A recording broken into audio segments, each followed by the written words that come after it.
I really took that statement and I processed it even at that young age.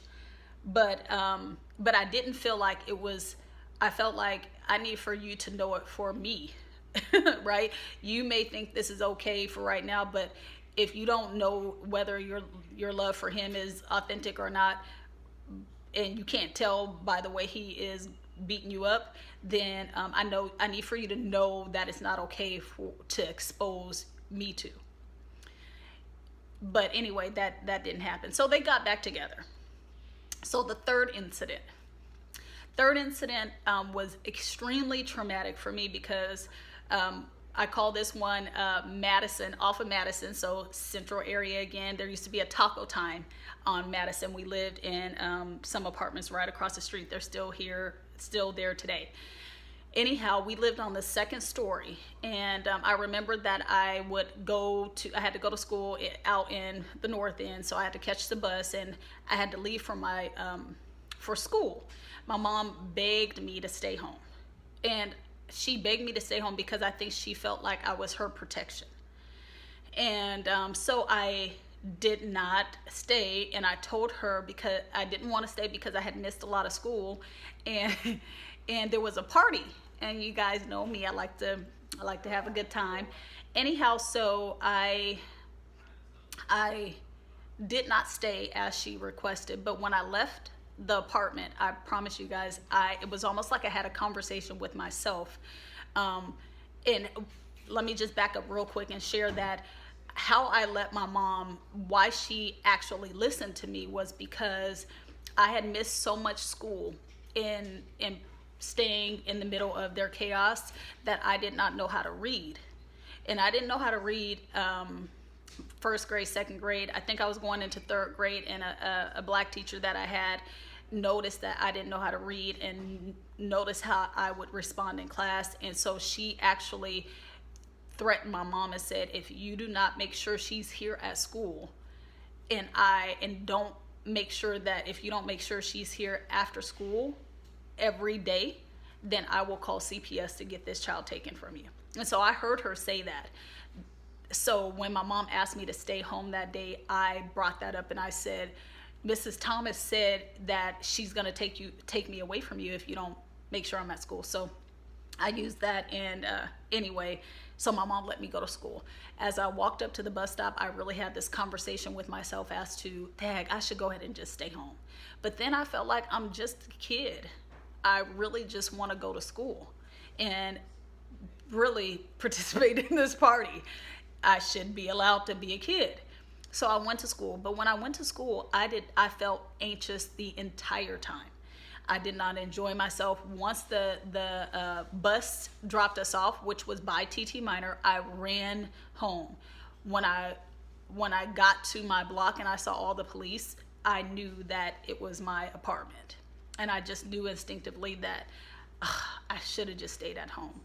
So what happened, what I walked into, I didn't have a key. It was a secure building, and so my cousin lived downstairs, and so if I was not able to get in my apartment or my mom wasn't home, I would buzz my cousin and she would let me in. But I didn't need to buzz anyone this day because someone was coming out, so I was able to walk in. And I don't think that the police and my cousin and everybody expected for that to happen. So when I walked in, I went straight to my apartment, and although there was like a strip indicating that no one should go in, the door was open. So I walked in, and there was blood everywhere, all over the house. There was so much blood. And I went into the kitchen, and the window was knocked out. And what I later learned is that he had pushed my mom out the window, the second story window, that day. And so, of course, she was in the hospital. I had to go live with other relatives at the time.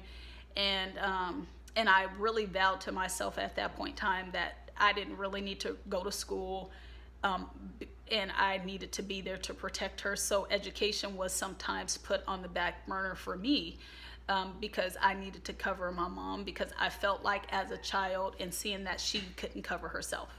Obviously, my mom was very strong, but I'm just saying in this instance, I felt like she asked me to stay. I wasn't there for her, and that won't happen again.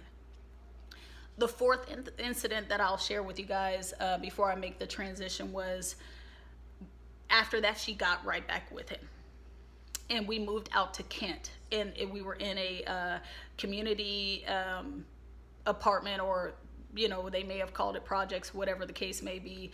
It was called Springwood, and a lot of friends that know me can attest to everything that I'm saying. He used to beat my mom up so many times, or so much. There was like a call or something that the kids would tell me on the playground that would give me a warning that my mom was being beat up. So this particular day, I think I was just fed up. And again, I'm only in third grade, maybe maybe going to the fourth grade. And when I came to my apartment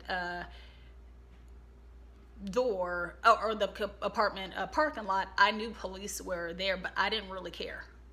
So when I walked in, I stopped in the kitchen and I got a butcher knife and I went out. And when I went out, the police saw me with the butcher knife and they said, "Put the knife down." And I said no, because I need to kill him. And my mom was crying, and she was asking me to put the knife down. And in my head, I was not crying. I was in a whole different space, because I felt like we have to take him out. And because he's going to take us out if we don't take him out. And the police talked to me, and I was yelling back. And really, I get emotional sometimes thinking about it, because for, obvious reasons. But if that happened today, in today's time, with what's happening with police today, I could have definitely been a subject to the same thing that some of these other kids have been subject to, and could have been dead, because I did not listen when they told me to put the knife down. I yelled back and I said, "I'm just trying to protect you." And they couldn't really reason with me. And so I eventually, because my mom kept asking and pleading, I eventually put the knife down. And I think that's when my mom realized that she needed to get away from him, because she started to see the impact on me. And so those 4 incidents told me, like I said, different things. One, you could be with someone having a good time, but that could quickly change. So you always have to have your guard up, and you have to be ready. It also told me that even though someone could be in a leadership role, and they should be protecting you, they will protect themselves first. And if you don't comply with them, they may be aggressive. It told me that sometimes men don't, even though they're supposed to be more of a father figure, they may not feel like they are. So even though they're with your mom, it doesn't necessarily mean that they want to have children. And I believe all these things are, again, I experienced it with a male, but I believe that women could do those same things too. And maybe it's not as prevalent, or it is not something that people talk about a lot, but I believe those things can happen. And so the things that I want to kind of highlight for you guys now is the impact, right? So seeing that domestic violence activity, again, I shared 4 incidents with you guys, but there were, like I said, so many more. So many more. And it definitely led to a lot of different things in me. I had a lot of health issues. I dealt with ulcers because I was a worry wart. And I felt like I needed to do certain things to make sure my mom was protected. Again, my mom was very strong, but again, seeing these things, I felt like that was my responsibility. And I also felt like I needed to make sure that she was good, which meant that I missed a lot of school. And I remember in high school, I went to Garfield High School. And if you went there, you remember Mrs. Brown, who I think Mrs. Brown was a biology teacher. And she used to always call our names in different ways and add little extra things to it. But she used to say, "Fashafa, come a day, miss a day," which was actually very true.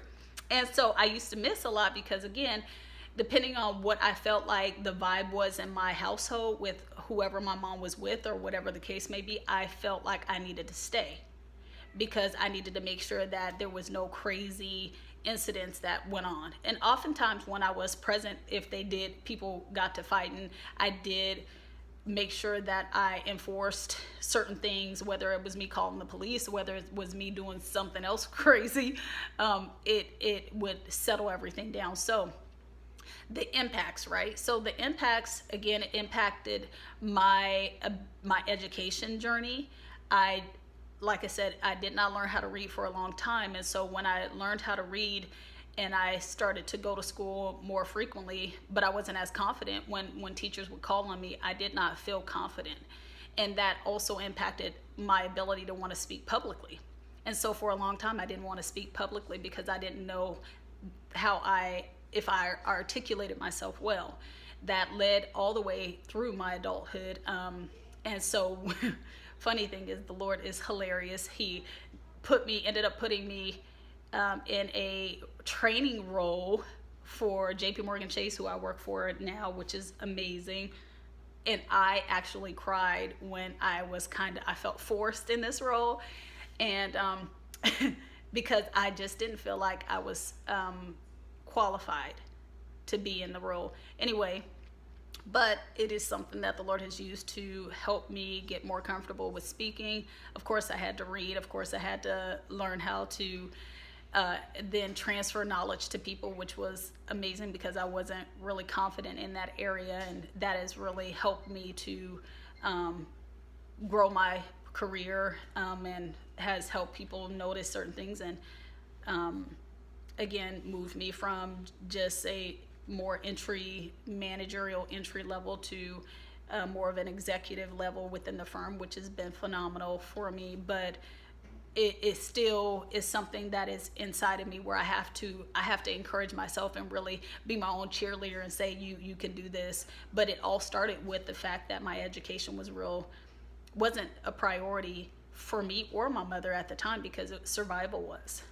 And so the other thing I will share with you is relationships, right? So my relationships with guys, I probably was not as aggressive with guys, but I definitely wasn't taking anything, right? So what that typically meant for me is that I would give you a couple of chances, possibly whatever security breach that you had in the relationship, whether it was you cheating, whether it was you lying, or whether it was you not making me feel like I was enough, then you only got so many tries and then I was done, right? So I was not extending a lot of grace and a lot of patience. And so the Lord had to deal with me on that as well, because that was all about me saying, why should I invest if I don't feel like I'm getting what I need, right? Because when I'm all in, I'm all in. And again, when a security breach when I feel like a breach has happened, I will investigate it, and then I will make my decision, and whether you agree with the decision or not is irrelevant to me. The other thing I would say that it impacted was my friendships, right? So I had some friends that had struggled through relationships that were not ideal, and they were wonderful friends for me. But when they went through challenging times, because of my own issues, I didn't feel like I could be there for them because it triggered something in me. And I would immediately try to be there for them by sharing mostly, you got to get away, you got to get out of that. But if they did not accept that, if they still wanted to be with the person, I felt like it was too volatile for me, because I could not be a person that was supportive, and so I would withdraw. And so again, those things are definitely impactful to adult relationships. We dealt with homelessness because, of course, my mom, some of the times we needed to get away from this guy, and so we would leave